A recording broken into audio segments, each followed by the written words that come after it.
According to the FBI, senior citizens in the U.S. suffer more than $3 billion in losses each year to fraudsters. And SchoolsFirst Federal Credit Union wants to help protect older adults from common scams with a few useful tips to know. It's Financial Wellness Wednesday, and Fruit Ridge Branch Manager Tamara Bieber is here to share advice on how we can avoid scams that target senior citizens. Hi, Tamara. Hi, Desiree. It's great to be here. I know. We're excited to have you in person. Thank And you. such an important topic that we're talking about. Tamara, why do people target senior citizens? You know, that's a really great question. And while seniors aren't the only ones being targeted, they certainly are a great target because scammers, they prey on the trustfulness, their kindness, and essentially the assets that they have gained, you know, throughout their lifetime. So it's really important that you stay, you know, kind of vigilant, you stay educated, you learn about these scams so that you can protect yourself and your family members. Yeah, so what are some of the common scams we need to be aware of?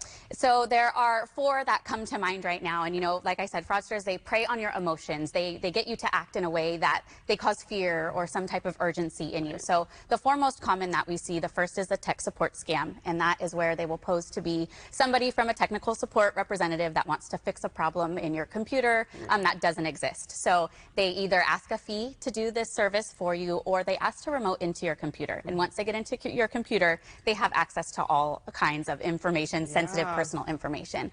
The second one that we see is the romance scam or the sweetheart scam. And this one breaks my heart because it's preying on our natural human need for companionship. So they pose as a romantic partner, typically through a dating website or online through social media.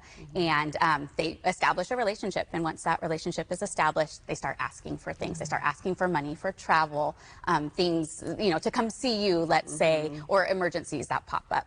Another common one that we see is the lottery or sweepstakes scam. You know, you won this fabulous prize, so just pay us this fee and you will get the goods, you know, and then they never come and you've opened up yourself to a lot of financial loss potentially. And then the 4th one that we see, which is common but not as common as the other, is the grandparent scheme. And what that is you'll get a phone call from somebody posing to be your child or your grandparent, and they're in some type of emergency and they need your help. A car broke down, they're going to get evicted if they don't pay their rent, and they need money right now. And, you know, we've even seen something as extreme as, I am in another country, I got arrested, I need you to pay this money so I can come home. So those are the most common that we see right now. Yeah, I've had a friend that's had the grandparent scheme happen to them, and it's just unfortunate. So we really want to help people prevent this. How do these scams present themselves? You know, they will present themselves in any way that works, but the most common is typically text message, email, or a phone call. And what are some tips to avoid fraud schemes in the first place? Okay, so the first thing you want to do is never share your personal information over a text message, an email, or in a phone call that you didn't initiate. So that's number 1. The second thing is don't send cash or gift cards or wire transfers to people you don't know or somebody that you've never met in person. That's a red flag. The third is don't let people remote access into your devices, your computers, because that opens you up to a lot of sensitive information. And I would say the most important thing is to remember, don't act quickly. Resist the urge to just do, and reach out to somebody you trust, like your credit union or your bank, you know, for advice. Because ultimately we're here to protect you. We want to guide you with no judgment. A lot of times these things come with embarrassment or shame, so don't feel any of that and come talk to us. Yeah, I like that you mentioned to not just do, because sometimes if you're getting a message like you mentioned, a sweepstakes or a giveaway, you kind of want to react, but to make sure that it's actually legit and credible. So where can we learn more about common scams? The Federal Trade Commission is a great resource of information. You can learn about the common scams, how to protect yourself, and more importantly, how to report a scam if you were victim to some type of fraud. And so you would do that by visiting their website. It's consumer.ftc.gov,